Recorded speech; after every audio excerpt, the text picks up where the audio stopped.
نے فرمایا اللہم اعز الاسلام بی جہل ابن ہشام او بعمر ابن الخطاب، یا اللہ یہ جو ابو جہل ہے اس کا نام عمر بن ہشام تھا، ابو جہل تو اس کا لقب تھا نا، یا ابو جہل کو یا عمر بن خطاب کو، ان دونوں میں سے یا اللہ جو تجھے سب سے زیادہ پسند ہے اللہ اس کے صدقے سے اسلام کو عزت عطا فرما۔ محبت سے بولیں سبحان اللہ۔ کیا کر؟ اسلام کو عزت عطا فرما، اسلام کو غلبہ عطا فرما۔ اب ایک دن پہلے حضور یہ دعا مانگ رہے ہیں اور دوسرے دن فاروق اعظم معاذ اللہ حضور کو شہید کرنے کے لیے جا رہے ہیں۔ اب فاروق اعظم نکلے، راستے میں ایک شخص ملا، کہا عمر تیرے تیور اچھے نہیں لگ رہے، کدھر جا رہا ہے؟ تلوار ہاتھ میں ننگی پکڑی ہوئی، اور دیکھا معاذ اللہ آج اسلام کا چراغ گول کرنے کے لیے جا رہا ہوں، بجھانے کے لیے جا رہا ہوں، بانی اسلام کو معاذ اللہ مٹانے کے لیے جا رہا ہوں۔ اس بندے نے کہا بانی اسلام کو بعد میں مٹانا، پہلے اپنے گھر کی خبر لے، تیری بہن نے بھی کلمہ پڑھ لیا ہے، تیرے بہنوئی نے بھی کلمہ پڑھ لیا ہے۔ کہا یہ کیسے ہو سکتا ہے؟ پلٹے وہاں سے، دروازے پہ دستک دی، اندر سے قرآن کی آواز آ رہی ہے۔ فرمایا بتاؤ کیا پڑھ رہے تھے؟ فرمایا پہلے تو انہوں نے بات کو ڈالا نا، ہم آپس میں گفتگو کر رہے تھے، باتیں کر رہے تھے، جناب سیدنا فاروق اعظم نے اپنے بہنوئی کو مارا، اٹھا کر زمین پہ، طاقت تو تھی، روب بھی تھا، دبدبہ بھی تھا، جلال بھی تھا، بہن چھڑانے کے لیے بہن کو بھی اتنی زور سے تھپڑ مارا کہ اس کے چہرے سے خون بہنا شروع ہو گئے۔ تو جب آپ مار رہے ہیں بہن کو، بہنوئی کو، اب بہن کی آنکھوں میں بھی جلال ہے، فاروق اعظم دیکھ رہے ہیں یہ وہ عورت ہے، یہ میری وہ بہن ہے جو میرے سامنے آنکھیں اٹھا کر بات نہیں کرتی تھی، آج پتہ نہیں اسے کیا ہو گیا ہے، اسلام نے اسے کون سی طاقت عطا فرما دی ہے۔ سنیں بہن کا جواب، اس نے کہا عمر اگر تو خطاب کا بیٹا ہے تو میں خطاب کی بیٹی ہوں، میں جان تو دے سکتی ہوں لیکن رسول اللہ کا دامن کبھی نہیں چھوڑ سکتی ہوں۔ اس نے کہا بتا پھر کیا پڑھ رہے تھے، ذرا مجھے بھی بتاؤ نا۔ اللہ ہماری ماؤں بہنوں بیٹیوں کو وہ ذوق عطا فرمائے۔ کہاں سے لائیں وہ ذوق؟ جب بہن نے قرآن پڑھا تو فاروق اعظم کا دل کے حالات بدل گئے۔ آج اگر کوئی بہن یہ چاہتی ہے اس کا خاوند ٹھیک نہیں ہے، گھر کے حالات ٹھیک نہیں ہے، اور بھائی اگر فاروق اعظم کی بہن قرآن پڑھ کے عمر کے دل کے حالات کو بدل سکتی ہے تو آج کی ہماری ماں بہن اور بیٹی قرآن پڑھ کے اپنے خاوند کو کیوں نہیں بدل سکتی ہے؟ ضرورت اس عمر کی ہے ہم وہ اس طرف پلٹ آئیں۔ اب دیکھیں احباب ذی وقار، جب فاروق اعظم نے قرآن سنا آپ کی دل کی دنیا بدل گئی۔ فرمایا مجھے اس ہستی کا ایڈریس بتاؤ، پتہ بتاؤ۔ اب فاروق اعظم جا رہے ہیں، دار ارقم پہ حضور ہیں، آگے جناب امیر حمزہ ننگی تلوار لے کے کھڑے ہیں، کسی نے کہا عمر آ رہا ہے، امیر حمزہ نے کہا آنے دو، اگر ارادہ ٹھیک ہے پھر تو ٹھیک ہے، اگر ارادہ ٹھیک نہیں ہے آج اسی کی تلوار سے میں اسی کا سر تن سے جدا کر کے رکھ دوں۔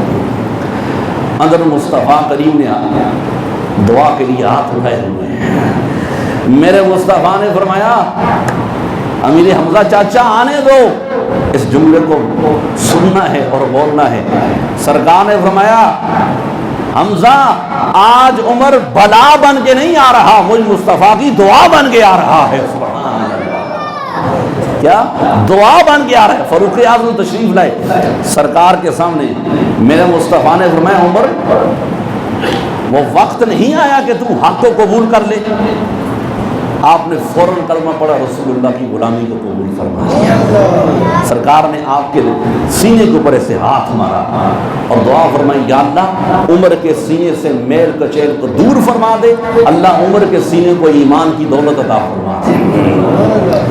اچھا اب جب فاروق اعظم نے یہ کلمہ پڑھا نا، آپ دائرہ اسلام میں داخل ہوئے، صحابہ نے زور سے نعرہ تکبیر بلند کیا، خوشیاں منائی، اس کی گونج پورا مکہ المکرمہ میں پھیل گئی۔ حضور نے خود نعرہ لگایا، اصحاب پیغمبر نے نعرہ لگایا، صحابہ خوشیاں منا رہے ہیں۔ اللہ اکبر۔